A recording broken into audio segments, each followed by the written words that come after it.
Oi, eu sou a Isabela. Eu sou a Flávia. E você caiu no Angu de Grilo. Grilo.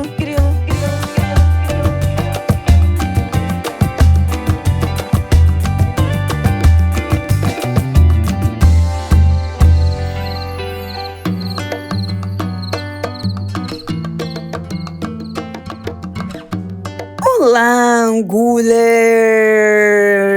Mais uma terça-feira, Angu de Grilo está no ar. Boa terça-feira pra vocês, episódio 284. Tudo bem, Flaviol? Tudo bem.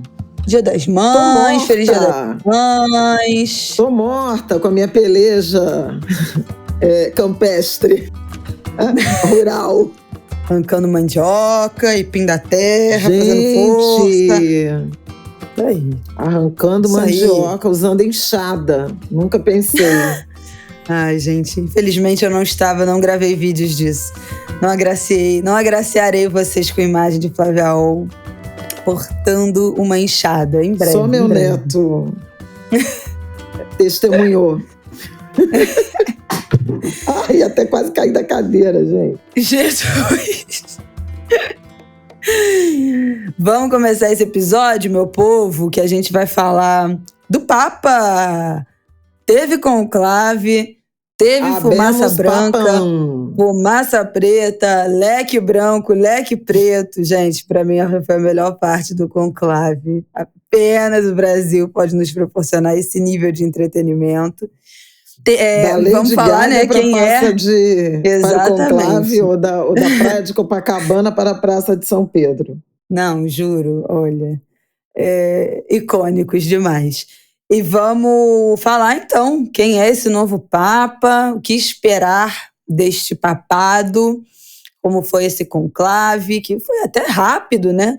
O do Papa Francisco também tinha durado 2 dias, mas eu confesso que foi meio anticlímax já ter sido resolvido na terceira fumaça. Eu estava esperando um suspense maior. No segundo bloco, vamos falar de Estados Unidos e China, porque hoje, lembra que a gente tinha falado na semana passada que ia rolar um conversê? Pois é, chegaram num acordo de redução daquele tarifaço. Então vamos falar sobre isso. No terceiro bloco, vamos passar... É um baita recuo do Trump. Pois é, botou a viola no saco. E no terceiro bloco... Oh, Jesus! Não menti. No terceiro bloco, vamos atualizar a crise do INSS, que proporções magnânimas, imensas. Vamos falar também do Atlas da Violência, que saiu, vamos passar pelos principais indicadores e deixar os pop-ups dessa semana.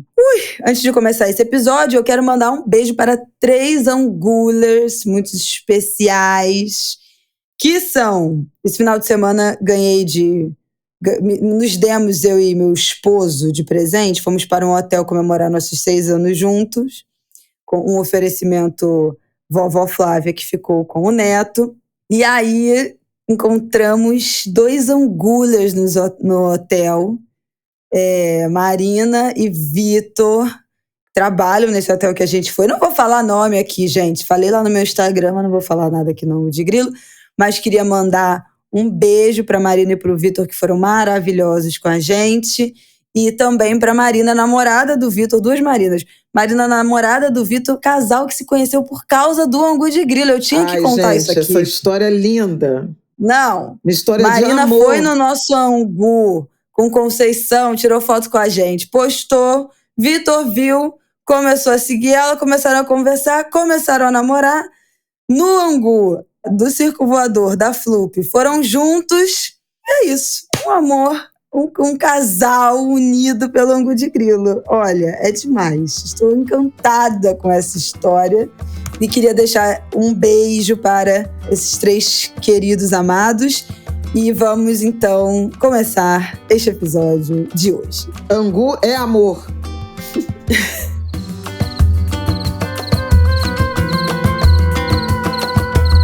Minha gente, abrimos papão. Robert Francis Prevost, Leão XIV, escolhido no conclave da semana passada, sucessor de Papa Francisco. Muitas coisas para comentar, todo mundo já falou tudo que a gente vai falar aqui. O assunto mais espremido da última semana. O conclave, vocês sabem, né? Começou no dia 7, na quarta-feira. Tivemos, né, com uma votação na quarta-feira, com fumaça preta. Na quinta-feira reiniciou bem cedinho, no nosso horário aqui, né? Por conta do fuso horário. Tivemos uma primeira fumaça, 2 votações de manhã, fumaça preta de novo. E aí, na votação do turno da tarde, veio a fumaça branca, 1h08 no horário de Brasília. E acho que uma grande surpresa, né? Vários países com suas bets fizeram aposta, loteria de aposta, de quem seria o novo Papa. E ele não aparecia, tipo assim, nem no top 5, né, dos mais apostados. Era um nome que tinha sido cantado, né, entre ali 10, 15 possibilidades, mas tinham outros sendo falados na frente, né? O italiano, o filipino, o sul-coreano, tinham vários outros nomes que estavam sendo mais citados do que diretamente do Prevost. E acho que foi uma grande surpresa um papa americano, naturalizado peruano, de 69 anos, que fez 20 anos, né, da sua vida religiosa no Peru. Então, acho que podemos dizer que há uma compreensão de que a parte mais importante, mais densa, né, da vida religiosa dele foi no Peru. Tem influência, né, da América Latina. Os peruanos parecem estão comemorando como se fosse como um papa peruano, está sendo compreendido por alguns como mais um papa, né, latino-americano. Uhum. Ele foi ordenado padre em 82 e 2 anos depois já iniciou sua atuação missionária no Peru. Permaneceu por 10 anos lá, inclusive durante o governo Fujimori. E aí tem questões já envolvendo, que já foram levantadas, né, que também a gente vai passar por aqui, de acusações, denúncias de que ele teria encoberto casos de abuso sexual ou sido, como eu vou dizer, omisso. Pouco atuante. Omisso. Eu ia falar negligente, mas acho que omisso é uma palavra mais adequada em relação a denúncias de vítimas também. Eu acho que esse é o grande assunto que já está quicando, né? E talvez um dos primeiros temas que ele será questionado. Queria que Flávia Oll falasse da escolha do nome, né?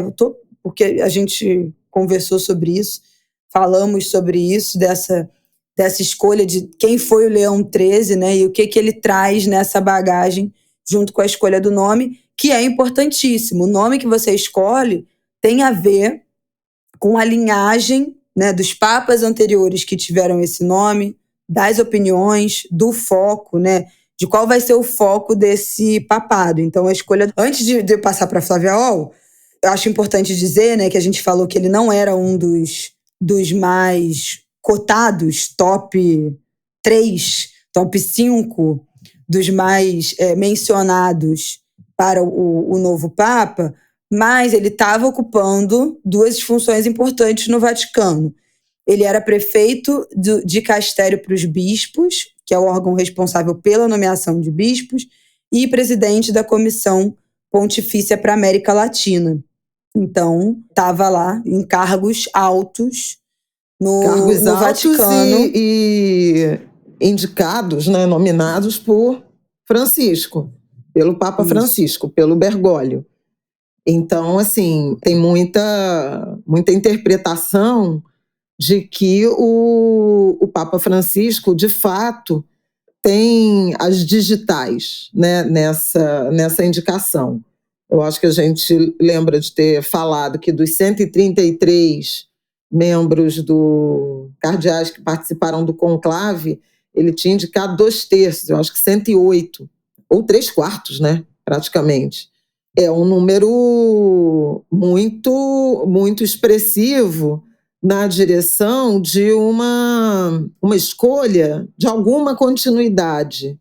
É engraçado que o Dom Antônio, que é o bispo auxiliar do Rio, que deu uma entrevista na sexta-feira para o Estúdio I, ele fez uma referência a uma escolha de palavras que o Papa, agora Papa, né, Leão XIV, fez no seu primeiro pronunciamento, em que ele diz que vai dar prosseguimento, na tradução, na interpretação dele. E ele falou: prosseguir não é continuar. E eu achei muito interessante a diferença. Ele chamou a atenção para escolhas de palavras que o Leão XIV fez. Inclusive, ele selecionou, ele fez uma fala muito breve, quer dizer, tinha acabado de se tornar Papa, e fez uma fala com 7 recados, 7 orientações e indicações muito nítidas, e uma delas ele chamou a atenção para o fato dele falar em prosseguimento e não em continuidade. Quer dizer, prosseguir está na interpretação do Dom Antônio, que é um teólogo, um especialista em teologia católica em particular. É continuar num determinado caminho, mas com as suas próprias pernas, né? Ele acha que tem uma diferença entre prosseguir, entre dar seguimento e entre continuar. O dar seguimento evoca para ele um protagonismo maior de Leão XIV do que continuar o projeto de Francisco, que seria digamos assim, uma sequência mais acrítica, né? mais alinhada. Então, achei interessante esse ponto do Dom Antônio, mas deixa eu recuar, depois a gente volta de novo. Bom, causou um imenso estranhamento o fato de o sucessor de Francisco ser o primeiro Papa norte-americano, nascido nos Estados Unidos e com também uma trajetória, embora ele tenha feito escolha, né, pelo Peru, pela América Latina, tenha se naturalizado, né, ele pegou emprestado essa nacionalidade, e isso também revela algo, né, muita gente que é especialista em Estados Unidos, não em teologia, vamos esquecer um pouco a ideia da igreja, né, de ser um papa, mas você imaginar que alguém que nasceu nos Estados Unidos, em Chicago, filho de imigrantes, né, inclusive com essa origem, ou seja, detém a nacionalidade que o planeta cobiça. Inclusive, né, hoje é um enfrentamento político que se dá nesse governo Trump. Ele não só sai dos Estados Unidos, escolhe missão e a sua prática religiosa no Peru, um país em desenvolvimento emergente, em comunidades populares, pobres, né, numa diocese muito simples, e pega, ao ser possível, a nacionalidade. Quer dizer, é curioso, né? Um americano de origem estrangeira vai para um outro país, um país mais pobre, né? Incomparavelmente mais pobre, menos prestigiado em relação aos Estados Unidos, que é o Peru, e se torna peruano, passa a exibir as duas nacionalidades. Num momento político em que os Estados Unidos de Trump, o presidente americano, empreende uma caça, né, a imigrantes indocumentados e que, inclusive, tentou retirar a possibilidade de naturalização americano de criança que nasce lá, filho de estrangeiros. Ah, sim. Né, de nacionalidade, retirar a nacionalidade pelo nascimento. Isso acabou interditado pela justiça, mas foi um dos atos que ele assinou no dia da posse, né, em 20 de janeiro. Você vê um americano nascido lá que vai reivindicar e assumir a nacionalidade de um outro país, é bem curioso, tem um sentido também político importante. E um sentido político importante da própria igreja que faz essa escolha, né?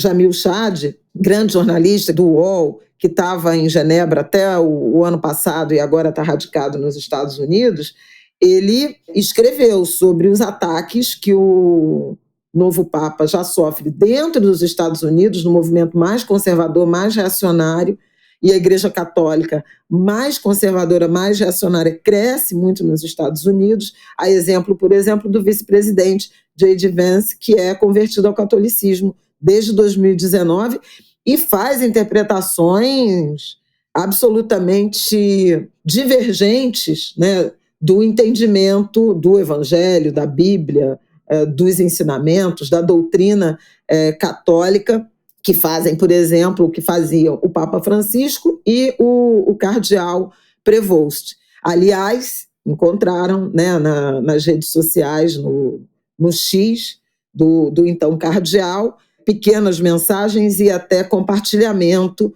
de textos críticos a J.D. Vance, ao próprio Trump, à política de imigração. Então, tem uma leitura de que, embora seja o primeiro Papa americano, e no momento em que se esperava mais intensamente que um italiano, né, que um europeu voltasse ao comando do Vaticano, ou eventualmente até um asiático fosse assumir o papado, o cargo, a escolha de um americano se deu pelo mais progressista, digamos assim, dos cardeais americanos. E um papa que, pelo menos como cardeal, se apresentava em oposição a ideias centrais do Donald Trump. Então, nesse sentido, há essa expectativa do Vaticano se consolidar como uma resistência, uma oposição, lembrando que o Papa é também um chefe de Estado, né? Com representação na ONU, com papéis importantes, o papel que o Francisco teve, por exemplo, na questão de Cuba, Estados Unidos, ainda no governo Obama, no próprio Canadá. Ele tem mensagens, né? Teve mensagens muito fortes também como chefe de Estado na direção de enfrentamento, a imigração, né, dos sírios para Lampedusa. Vocês devem lembrar, a primeira viagem do Francisco ao exterior foi no Brasil, mas ele teve na Lampedusa, que é aquela ilha por onde chegavam os imigrantes sírios que faziam aquela travessia do mar, morreu gente à beça, tinha uma xenofobia crescente. Então, assim, ele fez dessa, né, da questão da imigração, uma agenda muito, muito forte, muito intensa. Ele ligava praticamente todos os dias para a representação Igreja Católica em Gaza, para ter notícias da situação do massacre, né, do genocídio que está acontecendo em Gaza, a partir da contraofensiva absolutamente desproporcional de Israel. E aí há uma expectativa de que esse novo Papa, nesse sentido, dê continuidade ou prosseguimento à mensagem do Papa Francisco, especialmente na condenação à guerra, mensagem pela paz, e na questão da imigração. E isso já se deu. Na primeira fala, o pessoal da TV contabilizou, ele falou a palavra paz 9 vezes, falou de uma paz desarmada e desarmante, com recados muito diretos, né, nessa direção. Agora, foi curioso também, e eu achei muito interessante, né, pensar essa perspectiva da escolha do nome, da mudança de nome do cardeal para o Papa, porque me evocou o fato de, no candomblé, a partir da iniciação, também o iniciado ganha um nome, né? O orixá dá um nome. Também tem uma mudança de nome, e esse momento é tido como um renascimento, né? Ou como um nascimento para orixá. E há também esse ritual do nascimento do Papa, né? Pelas vestes, né? Pelos trajes, pelas vestes, pelos instrumentos sagrados, né? E pela mudança de nome. Eu achei muito interessante porque são cultos, modos de vida, cultos ancestrais, né? Muito antigos, que guardam alguma uma raiz comum, né? Alguma semelhança. Então, assim, eu acho muito bonito o ritual mesmo, a caminhada do conclave, aquele juramento, aquela Capela Sistina, que é uma coisa, né? A Igreja Católica tem muito isso, né? Do gigantismo, que é o sagrado que se impõe, né? Que é muito maior que você.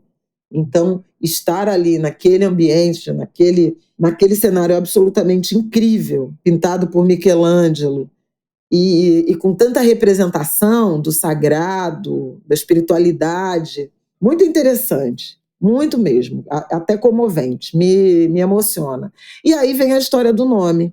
Ele anuncia, né, aceita ser papa, aceita a escolha feita pelos cardeais, e a Isabela tem razão quando menciona que foi até rápido, o que também é interpretado como uma sinalização da Igreja Católica de que eles querem produzir o mínimo de ambiente de conflito, de divergência, de tensão. Então, buscaram um consenso relativamente rápido. A Mircea, que é uma baita vaticanista que trabalhou para a Globo News, né, nesses anos, ela disse que os cardeais, Parolin, que era o italiano favorito, secretário de Estado, né, do Vaticano, Prevost e o Tagle, que era da Filipinas, eram realmente os mais cotados e que teriam sido, todos eles, cada um com seu perfil, digamos assim, preparados pelo Papa Francisco como potencial sucessor. E aí deu o Prevost, que tem essa característica, uma sinalização que muita gente considera importante para o catolicismo, para a igreja nos Estados Unidos, que tem essa conexão com a América Latina, que fala muitas línguas e que tem essa experiência pastoral. Aliás, né, na primeira aparição, ele falou em italiano e mandou um recado em espanhol para os peruanos. Ele não falou inglês na primeira aparição, foi falar inglês numa parte da missa que ele celebrou para os cardeais no dia seguinte, na própria Capela Sistina. Então, também interessante a escolha de, podendo falar em inglês, ele escolheu falar em espanhol com os peruanos, por isso a Isabela fez essa referência de os peruanos estarem festejando como um papa unicamente peruano, né? Já me desviei de novo, vamos falar do nome. E aí ele escolhe como nome Leão XIV. E todo mundo compreende, né, todo mundo da teologia compreende como uma referência, homenagem, inspiração a Leão XIII, que foi o papa, chefe da Igreja Católica, de fevereiro de 1878 até julho de 1903. Ele foi um papa que ficou muitos anos, mais de 25 anos, quase 25 anos e meio, à frente da Igreja Católica, e que é reconhecido como sendo o papa que inaugura o que eles chamam de doutrina social da Igreja, que é justamente uma encíclica chamada Rerum Novarum, Coisas Novas, de 1891, em que ele traz reflexões sobre desigualdade social, justiça social, direitos dos trabalhadores, deveres do capital e crítica também ao socialismo, também crescente, né, como corrente de pensamento. É pré-Revolução Russa, mas plena Revolução Industrial, exploração exagerada, brutal, né, da mão de obra, e ele faz esses acenos, né, aos direitos, à organização dos trabalhadores. E é curioso que o novo Papa tenha escolhido essa referência a Leão XIII quando nós vivemos momentos também de transformação, né? Se naquela época, se no Leão XIII era a Revolução Industrial, hoje a gente tem a Revolução Tecnológica, a plataformização, a tecnologia trazendo muitas consequências na vida política, econômica, social, tal como naquela época. O Papa Leão XIII foi o primeiro Papa que teve voz e imagens gravadas. Então ele também tinha essa conexão com a tecnologia. Está até circulando um vídeo, um vídeo curtinho, que faz uma fusão, né, das imagens do Leão XIII e do Leão XIV, e aí tem ele sendo filmado, aparecendo numa projeção, numa filmagem de cinema, que era era a tecnologia da época. Outra coisa que foi interessante no papado de Leão XIII foi a questão do alinhamento à ciência. Ele é o Papa que diz que ciência e religião coexistem. Inclusive, há notícias de abertura dos arquivos secretos do Vaticano para pesquisadores. E hoje também a gente vive esse tema do negacionismo, né, científico. Total. E ele é interessante, porque ele foi também o Papa que, em 5 de maio de 1888, ele fez uma encíclica dirigida aos bispos do Brasil abordando a abolição. E usava, Leão XIII expressava alegria pelo movimento abolicionista e reivindicava que os bispos, ordenava que os bispos apoiassem a luta contra a escravidão. Nessa encíclica, ele dizia da contradição entre escravidão e princípios cristãos e como uma prática contrária à dignidade humana. 5 de maio de 1888, né? Aliás, hoje, quando vocês estiverem ouvindo o Angu, é 13 de maio, né? É aniversário da Lei Áurea, 137 anos. Mas é fato que, a partir das reflexões que fez, ele chegou à conclusão de que a escravidão não era aceitável e se dirigiu aos bispos do Brasil defendendo o fim da escravidão. Eu acho que é uma nota interessante. Agora, veja que uma ênfase muito ligada ao social a partir do trabalho, e tem muita gente que acredita que essa referência, né, essa homenagem do Prevost como Leão XIV, ela remete a necessidades, alinhamentos, recados que guardam semelhança, né, com os momentos de transformação vividos por Leão XIII e que agora a humanidade vive também, né, no que diz respeito. E, de fato, ouvindo a história de Leão XIII, é impossível você não traçar paralelos, né, com esses momentos. Agora, a mensagem que ele tem mais enfatizado é, de fato, a questão da busca pela paz. E ainda ontem, quer dizer, no domingo, né, na primeira missa, né, que ele celebrou, incluindo o Dia das Mães, né, ele fez referência a isso, fez uma oração. Ele falou da Ucrânia, ele falou de Gaza, ele falou, né, desse ambiente de guerra e fez um apelo aos líderes mundiais nessa direção. Tem falado também dessa questão da tecnologia, do apego ao poder, ao dinheiro e do quanto a fé, a religiosidade estão desqualificados, ridicularizados em nome desse afã, né, por poder, por dinheiro. É interessante, assim, pode ser bastante interessante acompanhar o novo Papa, que faz diferenças também em relação a Francisco no que diz respeito à forma de se trajar. Ele usou toda a indumentária tradicional na apresentação e tem usado.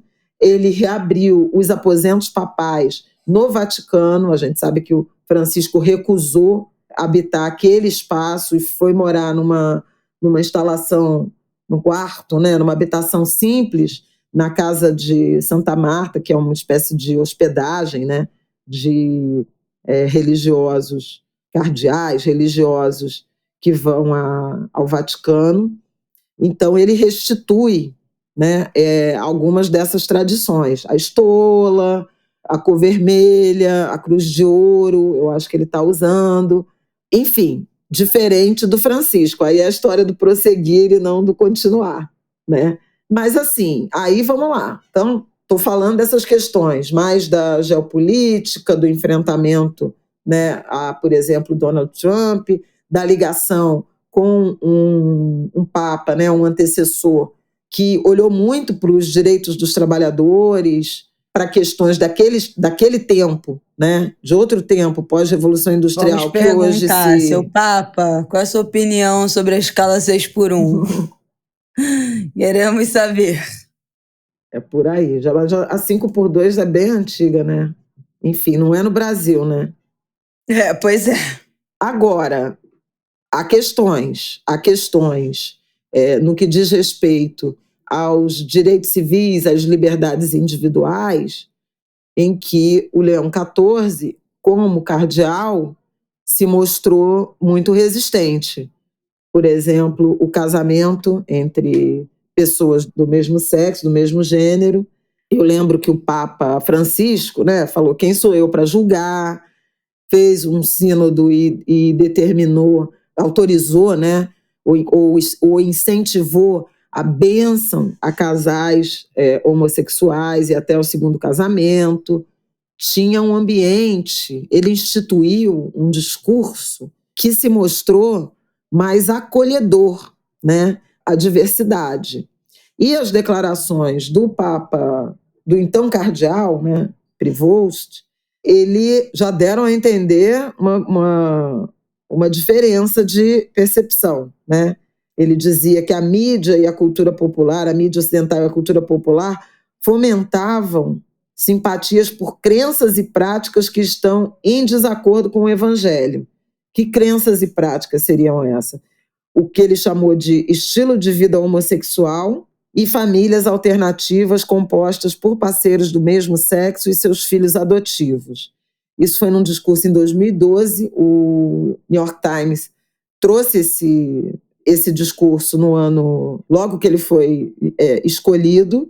A Isabela já mencionou, ele se envolveu no ano 2000 num escândalo por... Deixa eu dar detalhes então disso. Tá. Porque tem... São duas coisas, na verdade. Um caso em Chicago, em 2000, e no Peru, em 2022. O caso de Chicago, em 2000, ele era supervisor provincial da Ordem Agostiniana em Chicago e permitiu que um padre acusado de abusar de pelo menos 13 menores de idade vivesse num convento a meio quarteirão de uma escola primária. Esse padre estava proibido desde 91 a realizar trabalhos paroquiais ou estar sozinho com menores, uma restrição que a Arquidiocese de Chicago observou quando solicitou que ele permitisse, né, que esse padre morasse no convento perto dessa escola. E em 2022, 3 mulheres apresentaram, no Peru, né, apresentaram uma denúncia a Prevost acusando 2 padres de abuso sexual ocorridos em 2007, quando elas ainda eram menores de idade. Isso foi relatado por um projeto de jornalismo investigativo católico.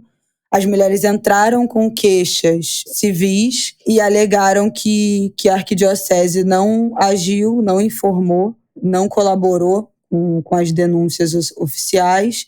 E os promotores acabaram encerrando o caso 1 mês depois da denúncia, dizendo que já havia prescrito. E aí, junto com isso, a investigação na diocese também foi suspensa, foi arquivada. Então, tem esses 2 episódios, né, de uma omissão em relação a essas denúncias, né, a essa proteção a possíveis vítimas. Então, isso é uma coisa que já começou a ser falada. Também tem uma declaração dele, parece que é mais recente, né, em relação a população LGBTs, né, de bênçãos a casais do mesmo gênero, em 2024, em outubro, parece que não teria se posicionado nem a favor nem contra, mas disse que as conferências episcopais nacionais têm autoridade e autonomia para tratar do assunto, respeitando cada diferença cultural. Então, né, deixa margem para quem quiser se opor, joga para a galera, cada um que lide da forma como considerar mais adequada, o que nunca é o ideal, né? E que, mais uma vez, coloca a população LGBT aquém. Essa declaração me preocupa. Não é um direito, né? Mas um direito a ser respeitado, né? Ser tratado de forma igualitária, mas também de um acolhimento. E aí, só um parêntese antes de eu devolver para minha mãe, é que quando, para mim, foi muito divertido. A fumaça, o conclave, a expectativa, as piadas com o filme, os memes. Quando a situação se resolve, né? Para mim foi muito frustrante ser um papa americano, eu entendo a questão da nacionalidade, entendo que eu acho que a principal bandeira dele, que depõe a favor dele, é ser anti-Trump. Então vamos ver como é que o Trump também se comporta, porque até o momento ele só falou, quero conhecê-lo, deu parabéns e tal oficialmente. Então acho que depõe a favor dele o fato, né, de ter tido muitas menções e tweets dele, né, no Twitter, no X, sei lá, contra o Trump, criticando o Trump. Então acho que isso depõe a favor, e também a pauta que ele traz, né, a favor dos imigrantes, de proteção aos imigrantes, especialmente neste momento que vive, né, os Estados Unidos, que nós sabemos. Mas, para mim, assim, nesse momento de muita sensibilidade, que é sempre sensível, né, do tamanho desse poder dos Estados Unidos, ter mais esse lugar de poder me incomoda profundamente, assim. Eu até compartilhei um tweet que falava de um menino que botou antes do anúncio, né, antes do fim do conclave, que ele falou: a Igreja Católica e a Copa do Mundo me trazem o frescor de um planeta onde os Estados Unidos não é relevante. Então, tipo assim, pelo menos neste lugar da igreja e na Copa do Mundo, os Estados Unidos não é protagonista. E aí, tipo assim, 20 minutos depois anunciaram o Papa americano. Então, isso para mim é um pouco frustrante, confesso, mas acredito que esse background latino-americano vai dar mais a tônica do que, né, essa nacionalidade americana.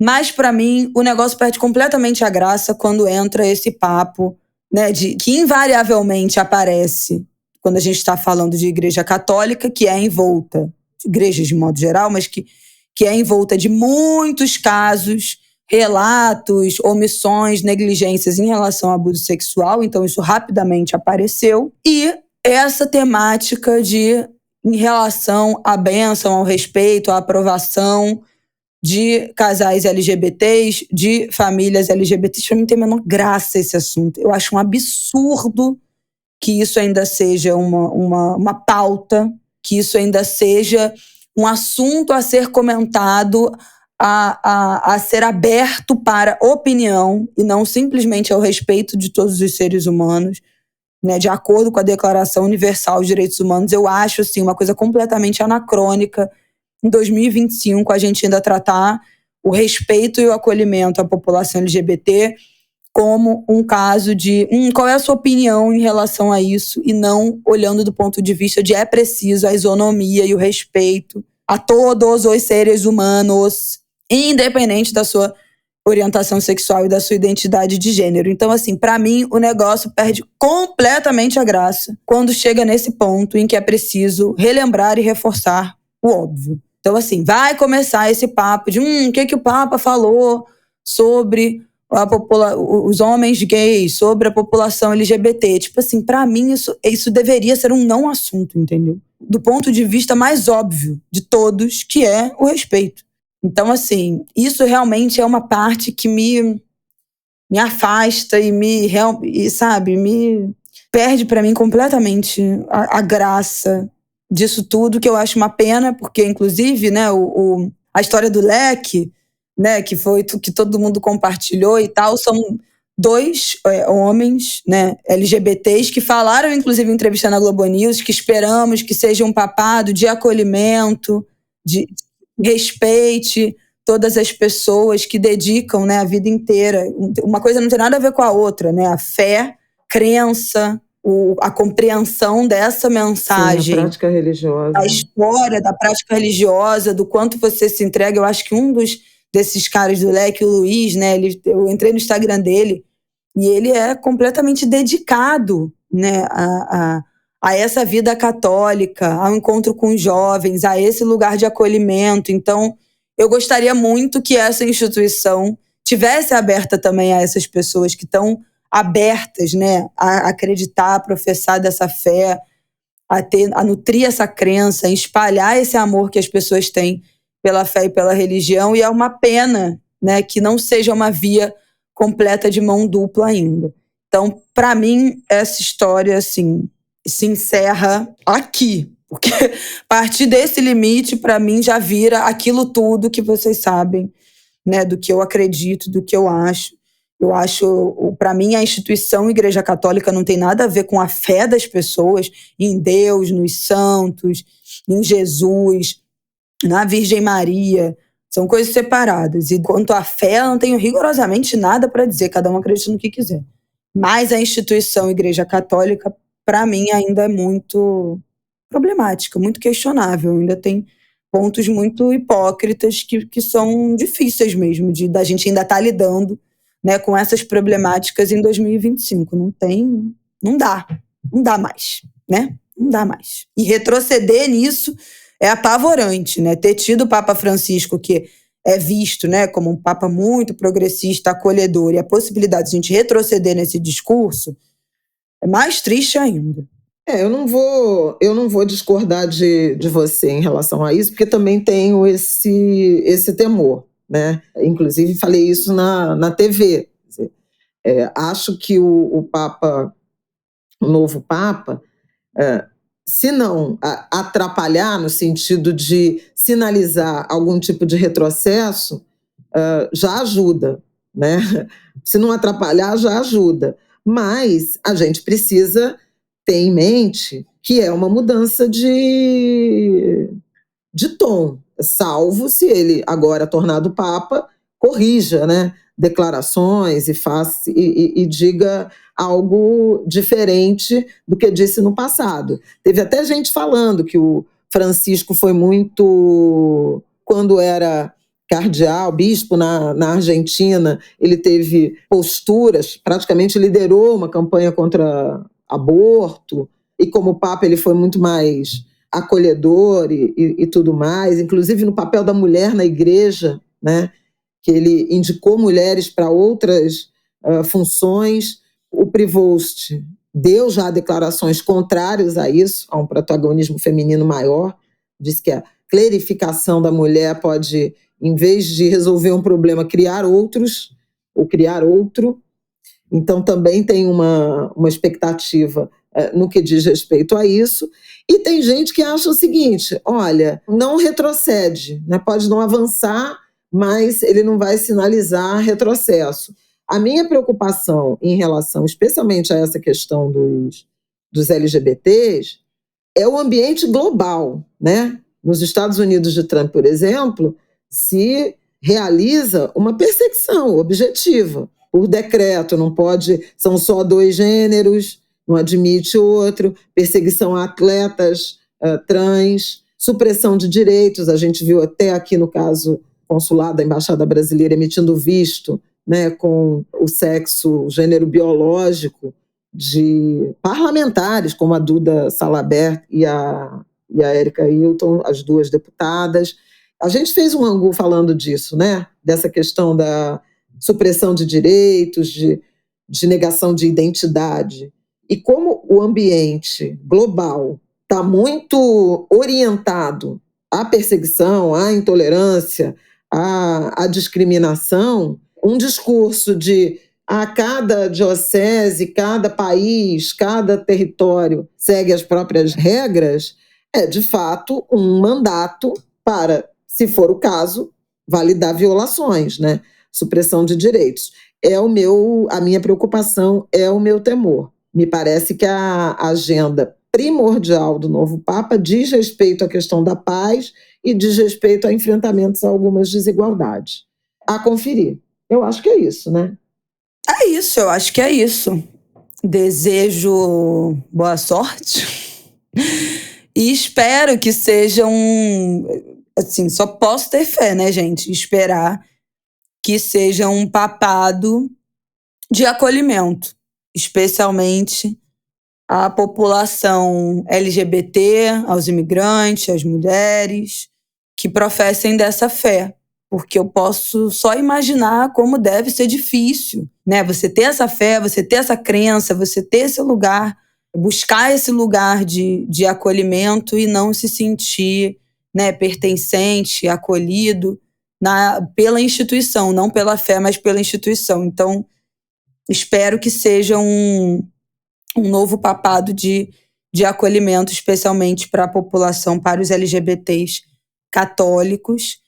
Porque, e também, acho que a gente não falou isso da idade, né, mas Eu acho que será um papado é longo, né? Ele é super jovem, tem 69 anos.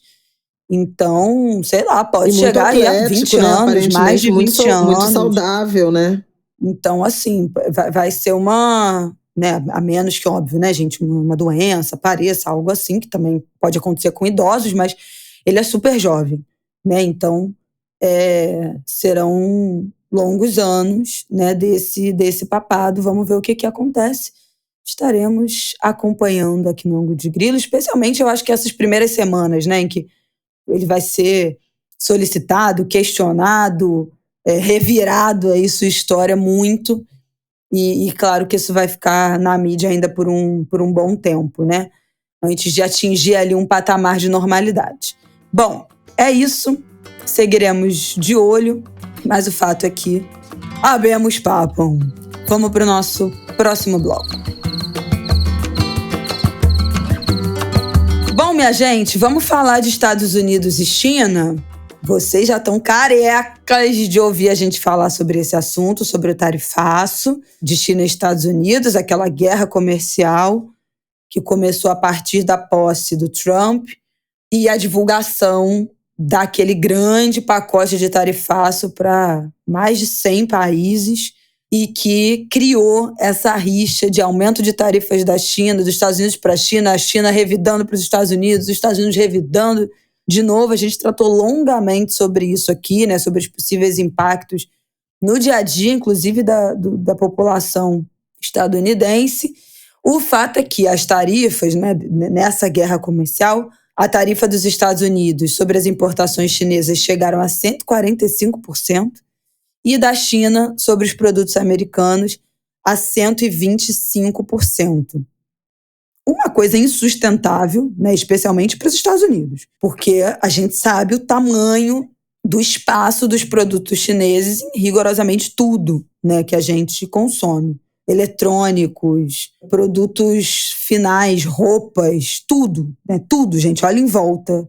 Tudo, basicamente tudo, plástico, tudo que é industrializado de roupa, de acessório, as lojas que a gente já hoje em dia já compra direto, né, das fábricas chinesas, tudo que reverberou, né, a partir disso, as fábricas de produtos de luxo, né, da China, os chineses postando, debochando inclusive dos Estados Unidos, ó, e da população mundial. Vocês gastam um monte comprando essas bolsas de luxo, mas elas são feitas aqui com a gente, custam muito mais barato. Enfim, teve de um tudo. O TikTok, de fato, bombou nesse assunto, chegou na boca do povo. Teve, a gente já tratou aqui também, né, os governos dos Estados Unidos suspendendo esse tamanho, esse inchaço das tarifas para uma série de produtos eletrônicos, que seria, né, o maior impacto. A gente falou do quanto isso impactaria, inclusive, nos preços, né, da própria Apple, que tem boa parte da sua produção na China. Então já tinha sido um primeiro sinal de recuo dos Estados Unidos, né, ter suspendido essas tarifas para os eletrônicos, que é o grande, maior impacto. E aí, nesse final de semana, representantes da China e dos Estados Unidos se encontraram em Genebra, na Suíça, para tratar dessas taxas e anunciaram na manhãzinha dessa segunda-feira, na madrugada, né, na verdade, dessa segunda-feira, a redução temporariamente, a princípio, durante 90 dias, dessas tarifas recíprocas, uma redução de 115%. Então, as tarifas dos Estados Unidos, que estavam em 145%, caíram para 30% em relação aos produtos chineses, e as tarifas da China, que estavam em 125%, caíram para 10% em relação aos produtos dos Estados Unidos. Bom, isso foi o que a minha mãe falou, né? Passou o recibo de um recuo de Donald Trump, que bateu no peito para falar que não ia voltar atrás e que se a China dobrasse a aposta, eles iam dobrar mais ainda, que não ia deitar, já tinha deitado, tirando essas tarifas de cima dos eletrônicos e agora, voltando atrás, né, um recuo gigantesco dos Estados Unidos, que foi com quem começou isso, né? A China só revidou, falou, querido, aqui não, né? Vocês, obviamente, são muito mais dependentes da gente do que o contrário. Então, um grandíssimo recuo, a princípio temporário de 90 dias, e que foi muito mais surpreendente do que os analistas esperavam. A ideia, o esperado era para reduzir em torno de 50% e acabaram praticamente voltando ao patamar inicial, antes disso tudo. Quero te ouvir, Flávia Oll. Essa piscada, né? Tem muita gente usando essa metáfora. Trump piscou, de fato, encontrou um adversário destemido, mesmo ciente dos danos para o comércio global, né? A gente já falei aqui de vários dados em relação à movimentação, à reserva de contêineres, o próprio resultado do primeiro trimestre da economia americana já indicava uma desaceleração, uma queda de 0,3% no PIB, muito provocado por antecipação de importações de quem temia o tarifaço.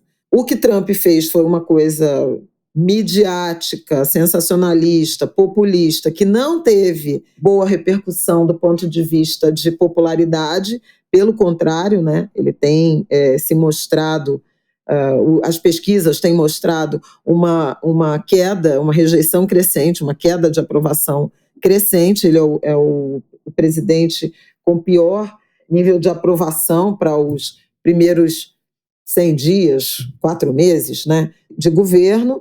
Essa percepção de aumento da inflação, que é concreta, em razão do encarecimento dos produtos e dos itens, dos insumos que vinham originalmente da China. Além disso, como ele produz muitas idas e vindas, isso também cria uma atmosfera, um ambiente de incerteza dentro do próprio país que inviabiliza, em larga medida, a intenção dele, que é de atrair investimentos para dentro dos Estados Unidos, né, que companhias americanas ou de outros cantos do planeta, em vez de investirem em outros países, direcionem seus investimentos, suas ampliações, concentrem produção nos Estados Unidos para prevenir ou para impedir importação. Isso também não funcionou bem. Tanto não funcionou bem que ele, primeiramente, a Isabela mencionou ali de alguns recuos em relação à China, né, dos eletrônicos e tal, mas antes disso ele já tinha anunciado que aquelas sobretaxas que foram anunciadas naqueles tabelões que ele exibiu no início de abril, quando anunciou o tarifaço, que aquelas tarifas adicionais seriam revogadas, valeria só o 10% geral, o que já causa um impacto e continua causando, inclusive também na direção do aumento da desconfiança, da incerteza desse parceiro comercial que trai. Já falei longamente sobre isso aqui no Angu. Estão em vigor ainda as tarifas sobre aço e alumínio, automóveis ele revogou alguma coisa, e agora na China ela fica com 30% de alíquota adicional, mas ainda incide, eu vi a Miriam Leitão explicando isso, aqueles 10 que é para todo mundo também incide sobre a China, e aí mais 30. Então iria para 40. Agora, de fato, 30 ou 40 não são 145. Claro. Obviamente que ele recuou muito, óbvio que ele também vai tentar capitalizar como sendo, fechamos um acordo, a China aceitou uma taxação adicional e tudo mais, mas ele pode dizer que ele exagerou para chamar para a mesa de negociação, mas tudo isso poderia ser evitado, né, com uma negociação mais racional. A gente não sabe qual vai ser a situação do Brasil, né? Há ainda negociações em jogo, né, na direção de tentar, pelo menos, estabelecer algumas cotas para o aço, principalmente para o aço, que a gente sabe, já falei aqui também, tem uma complementariedade com a indústria siderúrgica e de bens finais dos Estados Unidos, mas até aqui está tudo valendo. Então tem um impacto inflacionário. Na semana passada, o Banco Central americano não reduziu as taxas de juros, era esse horizonte de queda de juros que se apresentava em fins do ano passado, mas que, em razão dessa incerteza, dessa indefinição e da pressão inflacionária que se avizinha, o Federal Reserve decidiu não mexer na taxa básica de juros, O Trump tem atacado o presidente do Banco Central americano, Jerome Powell, mas, assim, é um ambiente e a população percebendo aumento de preços. Uma atividade que ficou travada em relação à China, com consequências que chegam até o Natal, porque muitas das encomendas já deveriam ter sido feitas. E com a alíquota que foi imposta inicialmente, né, aqueles 100, depois 120, 145, inviabilizava as encomendas e as vendas no mercado americano desses produtos chineses. Brinquedo é 100%, praticamente 100% importados da China. E aí, essa trégua, esse ato de 90 dias, que foi também o que ele anunciou em relação às outras alíquotas adicionais, tarifas adicionais, inclusive, que acho que alcançam a União Europeia, talvez dê conta, seja uma janela para as encomendas, né, serem feitas a um custo que não seja inviável do ponto de vista dos importadores e, portanto, dos consumidores americanos. Na verdade, o que você está dizendo é isso. Você aumenta a alíquota de importação de produtos da China. Então, assim, tem um ambiente de desconfiança muito grande, né? Há uma percepção de que, ainda que não seja naquela escala, né, de taxação, que há um impacto inflacionário, e já é perceptível. O Banco Central americano deixou de elevar ou de reduzir as taxas de juros na semana passada, na chamada super quarta, em razão disso, e a própria ata da reunião do Banco Central do Brasil ainda não saiu, vai ser divulgada na terça, né, terça 13, mas o comunicado da reunião, que também foi na quarta-feira passada, é de um ambiente de extrema incerteza. Eles falam de ambiente incerto, de muita incerteza, repetem várias vezes essa palavra, essa ideia, a partir das mudanças na política comercial dos Estados Unidos. Então, assim, o mundo inteiro ficou, nesses últimos 2 meses, né, ou mês e meio, né, desde o início de abril, absolutamente perturbado por essa ação unilateral dos Estados Unidos de Trump, que agora, em alguma medida, recuam. Isso sem falar em Ucrânia, Rússia, né? Isso sem falar em Israel e Gaza, isso sem falar no Iêmen, né? que eles também bombardearam, que levou inclusive à queda lá de um dos secretários, dos assessores, por conta do jornalista da revista Atlantic, incluído no grupo de Signal, né, do governo. Surreal. As perseguições e as deportações, né, de imigrantes com documentação irregular, né, venezuelanos enviados e imigrantes enviados para prisão em El Salvador, né, no modelo Bukele. Essa semana causou muita comoção, né, na semana que passou, a prisão de uma brasileira que foi perseguida, jogaram a filha dela no chão, a filha com um bebê no colo, e agora o Itamaraty, a diplomacia brasileira, se mobiliza para tentar descobrir o paradeiro dela, o que aconteceu e o que vai acontecer. Então, assim, é um ambiente muito, muito grave. A questão das pessoas trans, né, de negar a identidade, o ataque às universidades, Harvard enfrentando, Colômbia se rendendo, ataque ao sistema de educação, enfim, é um desmonte, né? É uma hecatombe. Gente, é o apocalipse. Meu Deus do céu. Bem que os crentes falaram que o apocalipse ia chegar e vai começar por esse inferno de país. Olha, vou te dizer, uma side note muito interessante. Não são as palavras que eu usaria, mas enfim, é o jeito Isabela de ser, né? Por isso que o Ângulo de Grilo, querida, é esse sucesso inenarrável. Uma coisa muito interessante também em relação aos Estados Unidos, o Bad Bunny, que é um cantor que está fazendo muito sucesso no mundo todo, né? Mas no Brasil estourou muito. Já tem algum tempo, mas especialmente depois do último álbum dele, que viralizou completamente. Ele é porto-riquenho e anunciou uma turnê mundial e os Estados Unidos não está incluído nessa turnê.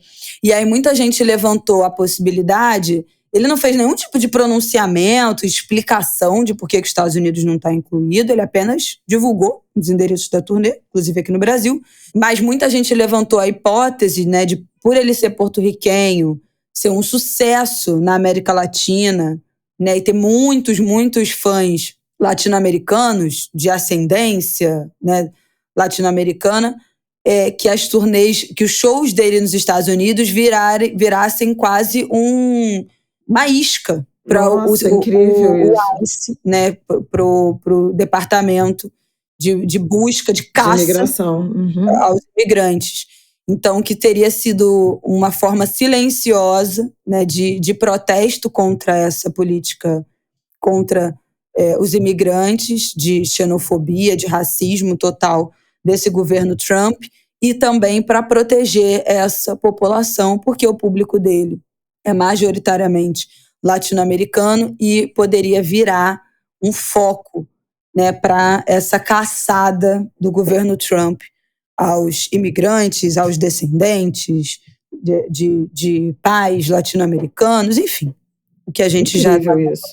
Então, incrível porque, enfim, né, é preciso uma dose, né, de não só de coragem, mas de muita certeza de você fazer uma turnê mundial, né, sendo um artista em ascensão, e excluir os Estados Unidos dessa turnê.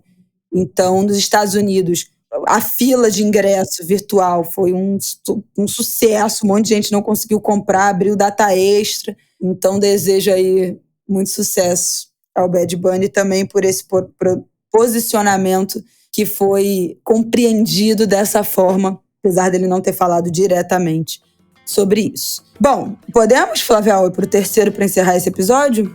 Podemos. Então vamos que vamos. Bom, vamos atualizar rapidamente a história do INSS, porque os aposentados e pensionistas já começaram a ser notificados pelo aplicativo Meu INSS sobre esses descontos, sobre essas irregularidades.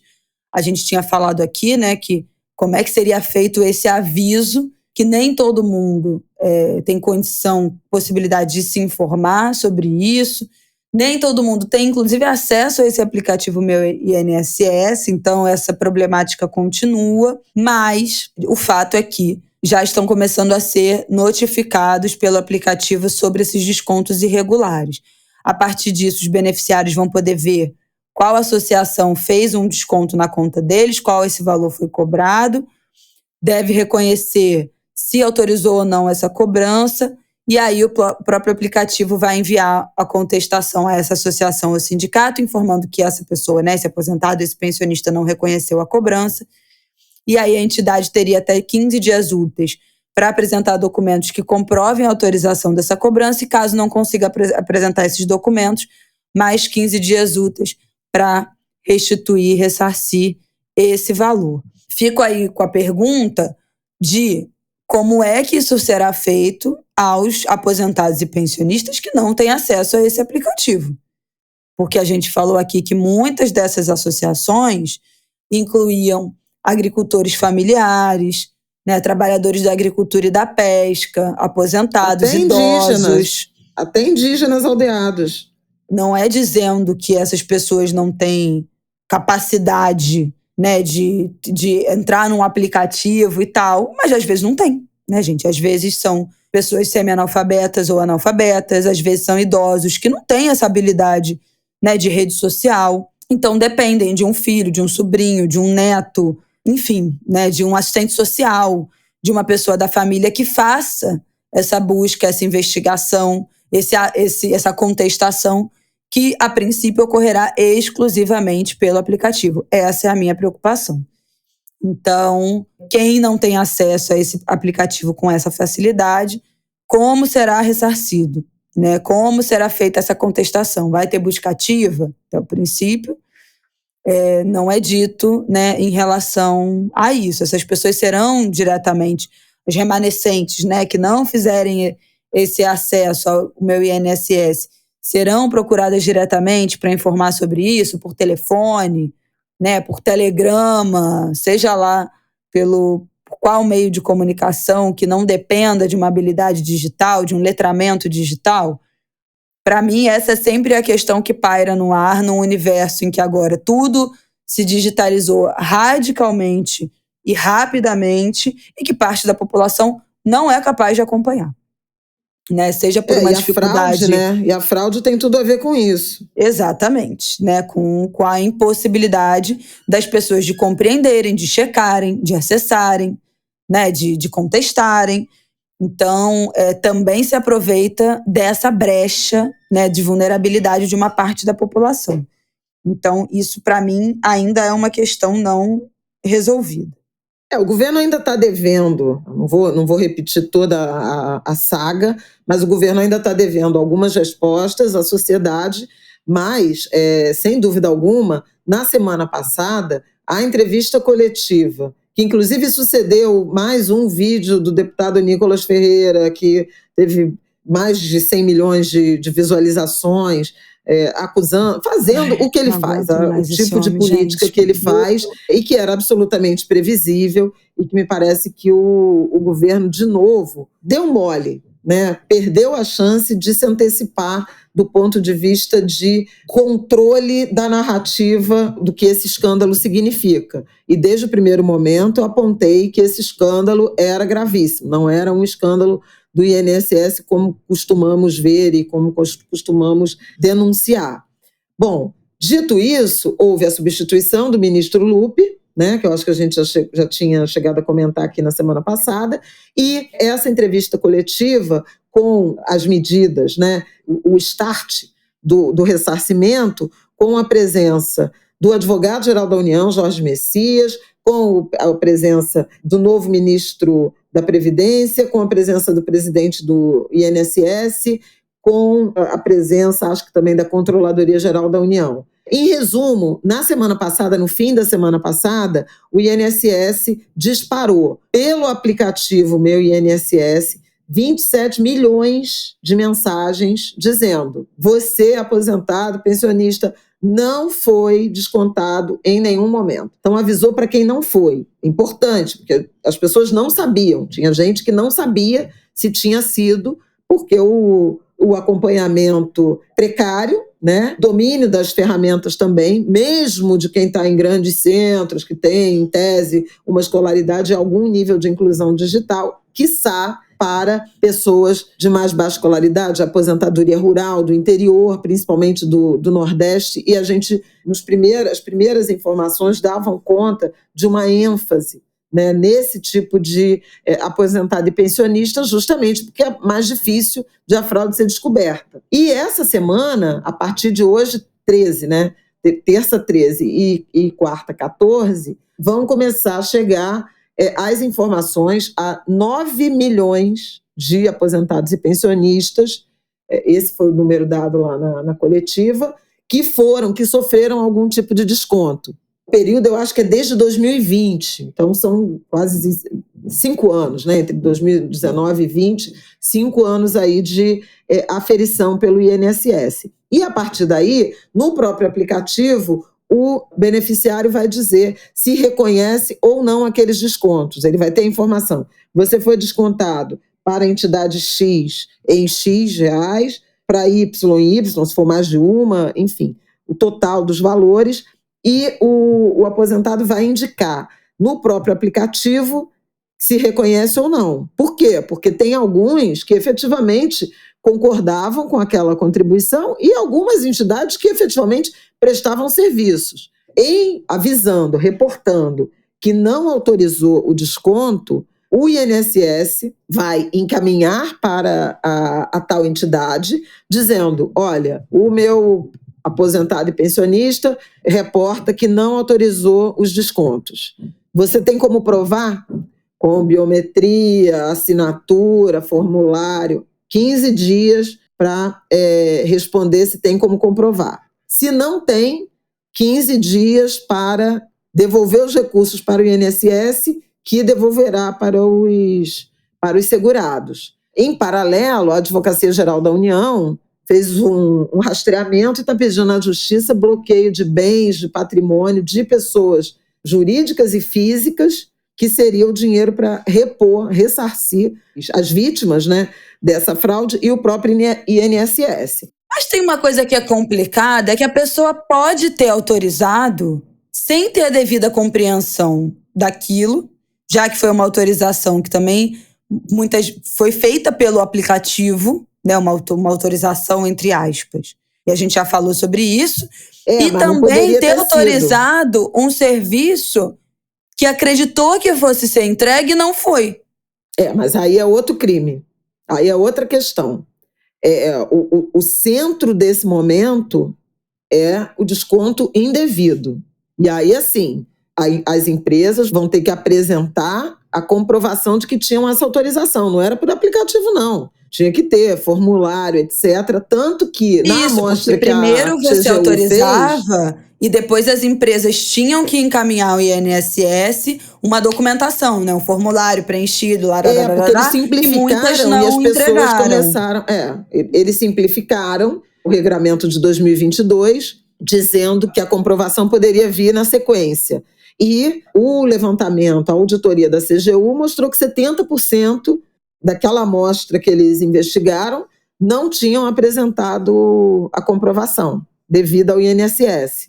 E que, em alguns casos, tinha associação processando 1.500 requisições, né, de desconto por hora, por dia, por hora. Enfim, era um negócio que ganhou uma escala absurda, tanto que ultrapassou a casa de bilhões. Então, esse é o ponto. O que o INSS fez de bom, além de apresentar esse primeiro esboço, esse primeiro plano, né, de mapeamento e ressarcimento, foi dizer o seguinte: o aposentar tem que fazer nada. Você vai me dizer se reconhece ou não, e eu é que vou correr atrás de saber se ela podia comprovar e tal, ou não. Não tem que anexar documento, não tem que fazer nada. Então, o INSS assume a defesa, né? Que ele é corresponsável mesmo e deveria mesmo assumir. Esse é um ponto. O ponto negativo é esse que a Isabela falou, quer dizer, foram medidas anunciadas necessárias, bem-vindas, mas não suficientes. Justamente por isso. A gente lembra, por exemplo, no auxílio emergencial, que as inscrições eram todas feitas por smartphone, como gente ficou de fora ou como organizações da sociedade civil precisaram se mobilizar na direção de ajudar os idosos, né, as pessoas desempregadas sem esse letramento digital a se cadastrarem. Então, esse é um fosso, especialmente quando a gente pensa em áreas remotas do Brasil. Daí a sugestão de envolver os serviços dos CRAs, dos Centros de Referência em Assistência Social, a partir de município, a partir do Estado, porque o INSS está dizendo o seguinte: não desconsidere e-mail, desconsidere SMS, desconsidere o WhatsApp, desconsidere telefonema. Os únicos canais autorizados a prestarem informações a aposentados e pensionistas sobre esse tema da fraude são o aplicativo Meu INSS e o número 135, que está com um excesso de acessos, né?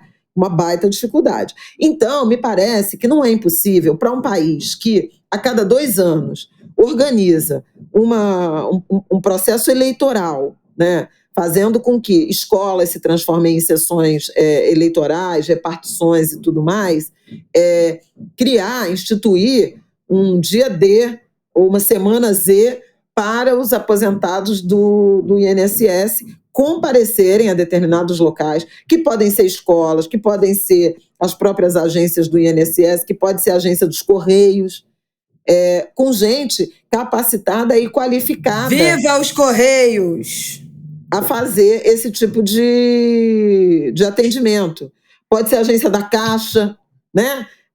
Não é? Onde tem Brasil tem Correio, onde tem Brasil tem Caixa, onde tem Brasil tem escola, onde tem Brasil tem, seja lá o que for, tem INSS. Então vamos usar essa estrutura, com professores, eventualmente como voluntários, com funcionários públicos, com assistente social, assistentes sociais, as estruturas de escolas, dos CRAs, de hospitais, os próprios centros, né, de assistência social. Mas assim, pensando na permeabilidade do terreno, capacita os assistentes sociais que já são designados, né, para escola, para posto de saúde, para hospital.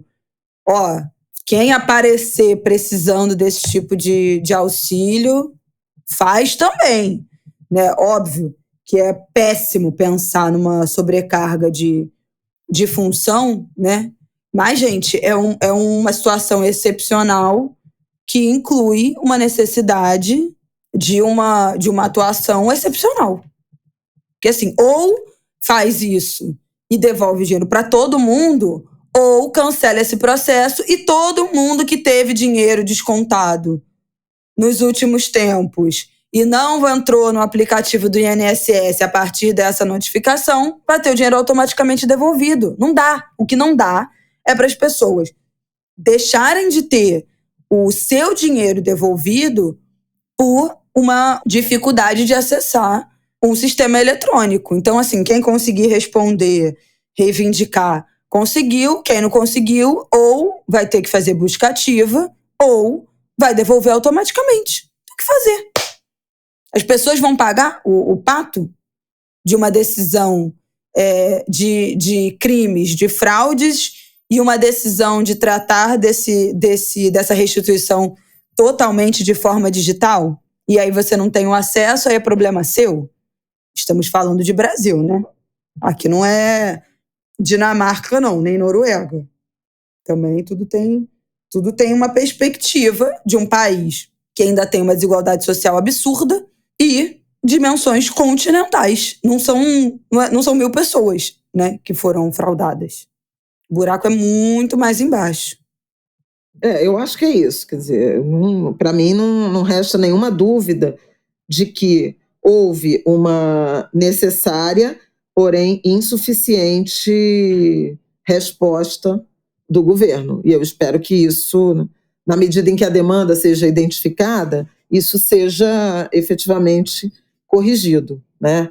Mas o caminho é esse: é mapear, é reportar, informar a sociedade quantas pessoas foram vítimas dessa fraude, quanto essas fraudes somam, a forma de ressarcimento, o mais breve possível, e as investigações, de modo a descortinar quem são, né, os integrantes dessa organização criminosa, incluindo gente da política, incluindo envolvidos de governos anteriores e do atual, incluindo servidores, que é impossível fazer isso sem algum tipo de participação de servidores do INSS, para onde foi o dinheiro e quem se beneficiou. O advogado-geral da União, Jorge Messias, mencionou os 2,5 bilhões, falou em imóveis, bens móveis e imóveis, barcos, aviões, automóveis, criptomoedas, pedindo bloqueio de tudo. É um escândalo realmente muito grave. Como é que a gente consegue dormir à noite? E que a gestão, a forma como o governo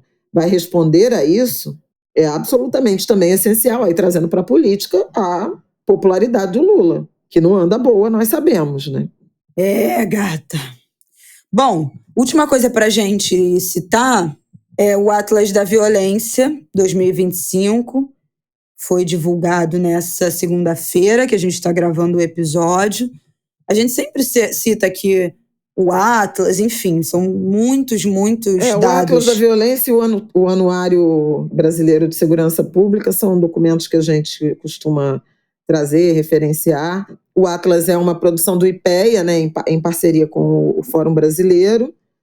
Dados terríveis, né, de aumento de feminicídio, de assassinato de crianças, de mulheres e de crianças, mais de 135 mil homicídios que não foram elucidados. Então, isso é muito grave, né? Isso é a marca da impunidade, em que pese uma queda no número total, né, de homicídios. A menor taxa em 11 anos, mas ainda assim quase 46 mil homicídios. E a menor taxa em 11 anos. Assim, é um absurdo. É o retrato do absurdo. Uma coisa assim inaceitável, gente. 34% dessas mortes de jovens entre 15 e 29 anos foram classificadas como homicídio. Então, dos jovens, né, entre 15 e 29 que morrem no Brasil, 34% assassinados. E metade das vítimas de homicídio estão nessa faixa etária. Então é um aniquilamento de futuro, né? É um genocídio do futuro, que é basicamente o que o Brasil faz, um extermínio total. Queria fazer uma indicação. Eu adorei que os Angulo, eles amaram a indicação do Dominguinho, do álbum de Mestrinho, João Gomes e JP. Que delícia, apresentei para o Martin. Teve até Ouvimos pedidos para você instituir. Eu queria até ver quem foi, vou ver se eu consigo entrar aqui rápido para ver. Instituir um quadro final dos episódios do Angu, de Flavel dando indicações de álbuns, de músicas aqui. Na medida em que eu vou vendo, né, vou consumindo, eu indico sim. Foi Glauber Adriano. Pedir para que todo final do episódio dê uma dica musical de um álbum, uma música, um cantor, porque todo mundo ama essas indicações. Legal. Eu fiquei super contente também com a quantidade de gente ouvindo Nana Caymmi me marcando no Instagram. Foi bem legal, porque, nossa, ela é incrível, realmente tinha uma voz que todo brasileiro, como eu já disse, merece conhecer. Quero dar uma dica cinematográfica. Uma informação cinematográfica, que o Lula está em viagem à China, né, fechando vários acordos. A China, que é nosso maior parceiro comercial. E uma das notícias anunciadas a partir dessa viagem é a estreia de Ainda Estou Aqui, lá na China. A China é super severa em exibição, né, em autorização de entrada de audiovisual. E o Ainda Estou Aqui vai estrear em 10 mil salas de cinema na China. Tudo na China é na casa dos milhares e dos milhões, né? É muito né? bom, gente. Impressionante, é muito incrível, gente. Assim. Mas eu queria indicar um filme que estreou na semana passada, Virgínia e Adelaide. É uma parceria, primeiro longa, dirigido pela Yasmin Tainá, que é uma jovem que eu amo, acompanho há muitos anos. Ela dirigiu os curtas Cabela e Fartura, se formou na PUC, eu conheço há mais de uma década. Não estou no sítio, mas entraram 2 passarinhos aqui na minha varanda, muito fofos. Eu acho que eu não sei se é sanhaço, é um vermelhinho, cabeça e peito vermelhinho, uma lindeza. Eles vinham muito na pandemia e desapareceram por um bom tempo, e agora estão ali brincando na minha palmeirinha. Uma graça, gente. Eu ando fascinada. Eu quero, inclusive, comprar um binóculo para observação de pássaros, que eu enxergo muito ruim de longe. Estou aceitando indicações, viu? Não pode ser caríssimo, porque eu não sou profissional. Já pedi a 2 amigas e elas não me responderam ainda com a referência, porque tem filho ou companheiro. São muitas informações. Não, sensacional. Tem isso, tem binóculo que tira foto. Nossa, que chique. De observação de pássaros. Vou perguntar para minha amiga que está fazendo vários trilhas e cursos de observação de pássaros também. Então pronto, pode perguntar. Aguardo referências. Mas eu falava de Virgínia e Adelaide. Adelaide Koch e Virgínia Bicudo. Virgínia Bicudo é ninguém mais, ninguém menos que a mulher que trouxe a psicanálise, a primeira psicanalista brasileira, uma mulher negra, tá? De São Paulo. Então, a psicanálise no Brasil tem cor, preta. E o filme é super interessante. Yasmin Tainá foi convidada pelo Jorge Furtado, gigante, né? Pelo amor de Deus, Ilha das Flores, O Homem que Copiava, Meu Tio Matou um Cara, Doce de Mãe, Cidade dos Homens. Ele tem uma obra vastíssima de séries e de filmes, documentários e ficção. E ele encontrou a história da Virgínia Bicudo e achou impressionante. Como é que o Brasil não sabe disso?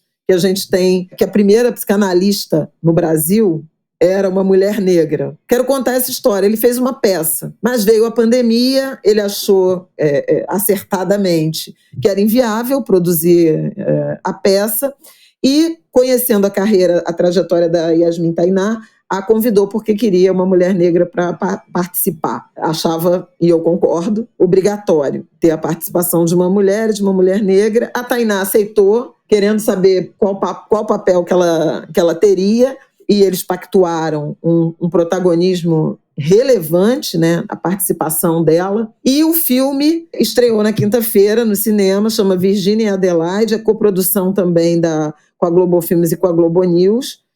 E Virgínia e Adelaide, a Adelaide Koch, ela é interpretada pela Sophie Charlotte, é uma judia, uma psicanalista alemã que escapa da perseguição dos nazistas, vem para o Brasil, ela é a primeira psicanalista na América do Sul. E ela conhece, na verdade, Virgínia à procura. Virgínia é uma socióloga interessada em refletir sobre racismo, as marcas que o racismo deixou nela, e até também como mais um meio de compreender a sociedade brasileira, a partir da psicologia social. Ela procura a Adelaide para dizer que eu quero fazer psicanálise, eu quero entender isso. E ali nasce não só essa formação, essa compreensão, essa formação, mas uma grande amizade. Elas foram amigas da vida toda. E a Virgínia Bicudo é interpretada pela Gabriela Correia, né? Ela foi a primeira paciente e a primeira paciente de Adelaide e primeira psicanalista do Brasil. É muito interessante porque ninguém sabe, né? Ninguém sabe do protagonismo da Virgínia. E o filme está bonito, porque tem muitas informações reais, então entram uns vídeos, umas imagens, né, daquela época. Elas traçam uns pontos, né, de semelhança, triste semelhança, entre o racismo brasileiro e o nazismo, né, e a perseguição aos judeus. É um filme muito interessante, muito bonito, e eu acho que vale muito a pena ser visto. E acho que vale muito a pena conhecer a história da Virgínia Bicudo. Quer dizer, aí a gente tem Juliano Moreira, a gente tem tanto protagonismo negro que é desconhecido do Brasil, porque interessou, né, ficar desconhecido, mas que, aos poucos, a história emerge, exuma e apresenta. Não é possível deixar tanta história desconhecida por tanto tempo, ou por todo o tempo. Em algum momento ela vem à tona. E eu queria celebrar, os enredos estão entrando, me parece que vai ser um ano de grandes homenagens à música. Amanhã, hoje, né, 13 de maio, começa o Bembê do Mercado, lá em Santo Amaro. O povo da Beija-Flor já deve ter ido, já deve estar lá. Vai ser o enredo da Beija-Flor. Mas olha, a gente vai ter Imperatriz com Ney Matogrosso, Grande Rio com Mangue Beat de Chico Science. Vila Isabel anunciou lindamente na Pedra do Sal e Todos os Prazeres. É impressionante como nunca tinha sido enredo. Personagem fundamental, né? Será pelas mãos de Boradade. O Mestre Cissa. É verdade. Então, assim, tá muito legal. Tá uma safra muito legal. Ainda tá faltando enredo. Quando tiver todo mundo escolhido, a gente pode fazer um bloco, até de repente chamar o Aidan e tal. Mas tá muito interessante. Querido, ano que vem, que é o nosso especial de enredos 2026. Calma. Torcedores, calma. Não, mas aí não tem samba ainda, é só para falar. O mais ouvido da história do Angu de Grilo foi nosso especial de enredos desse ano. Vocês são completamente loucos. Quase 4 horas de episódio, teve gente que ouviu mais de uma vez. Meu Deus do céu. Isso aqui é disposição. É isso, né, minha gente? E a Tuiuti, que eu já tinha comentado, né, Lonan e Falo comigo, que é a santeria, né, cubana, a religiosidade cubana. Mas tá muito interessante, viu? Maravilhoso. Enredos ótimos. Vamos ver o desdobrar. Ainda não saíram as sinopses, né? Ainda tá longe de começar a disputa de samba. Então ainda tem muita água para rolar nesse Carnaval 2026 e vocês sabem que a gente vai estar acompanhando. É isso, né, Angulers? Uma boa semana para vocês. Terça-feira estamos de volta. Bom final de semana. Não tem nenhum bom feriado para eu falar, gente. Pois veio feriado nem tão cedo. Nem tão cedo, agora só mês que vem. E depois também um monte de feriado caindo final de semana. Então, a vida real acontecendo. Avisar que Torto Arado, o musical, estreia nesse fim de semana no Rio de Janeiro. Gente, por favor, uma temporada de super sucesso em Salvador, né? Que foi a estreia originalmente, mas vem aí Torto Arado. Já esgotou tudo? Eu perdi, eu não comprei, eu tô toda equivocada. Mas, bom, vamos ficar de olho para acompanhar ou sessões extras ou novas cidades. Muitos angulers assistiram Macacos, o espetáculo, com nossa indicação, então já fica aí mais uma peça de teatro na rota, né, no nosso foco aí, na nossa atenção. Esse final de semana alguém marcou a gente também, que foi assistir Macacos, também por indicação de Angu de Grilo. Acho que foi a Mari Muradas, não marcou a gente não, mas eu vi que ela foi assistir e ela é anguler e amou, por isso que eu fiquei com isso na cabeça. Maravilhoso. E essa semana as angulers aqui vão fazer uma mediação no Festival Negritude. Assistam a gente, quinta-feira, 11h45. Nossa, uma mesa chiquerérrima. Eu vou até pegar aqui todos os créditos para eu falar direito, peraí. Por favor, e vai ser um sucesso. Alcione Mumuzinho, Gilberto Gil vai bater um papo, vai participar com a Maju e a Tereza Cristina. E a gente tá no bloco que tem a ver com conversas sobre fé, família, cultura preta, famílias pretas, por isso mãe e filha. Aí a gente vai entrevistar seu Tony Tornado e... Nossa mesa, gente, vai ser às 11h45. O nome da mesa é Fé, Amor e Família, com Tony Tornado e seu filho Lincoln Tornado, e a atriz Aline Whirley com o ator Igor Hickley, que são um casal. Tem uma família linda, uma história linda também, que eu acompanho eles nas redes. E nós vamos fazer a mediação. Então, estou muito animada. Vai ter transmissão no Globoplay e no canal Futura, no Globoplay, inclusive para não assinantes. Então, por favor, assistam a gente. Quero ver todo mundo assistindo, tirando foto da televisão, falando que nos viu. Mas a programação tá maravilhosa. Vai ter Alcione com o Mumuzinho, vai ter uma mesa sobre vida e obra da Alcione. Vão ter apresentações artísticas, vai ter Renato Nogueira, Duda Santos, Kênia Sade, maravilhosa, Anguler também.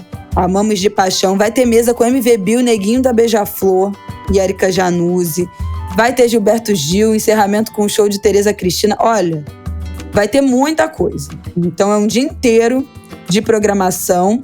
Começa às 10 horas da manhã e vai até às 5 da tarde, mais de 5 da tarde, com o show de encerramento da Tereza Cristina. Então, aguardamos vocês assistindo a gente. É isso. Não percam. E um beijo, né, minha semana. gente? Boa semana, até terça que vem.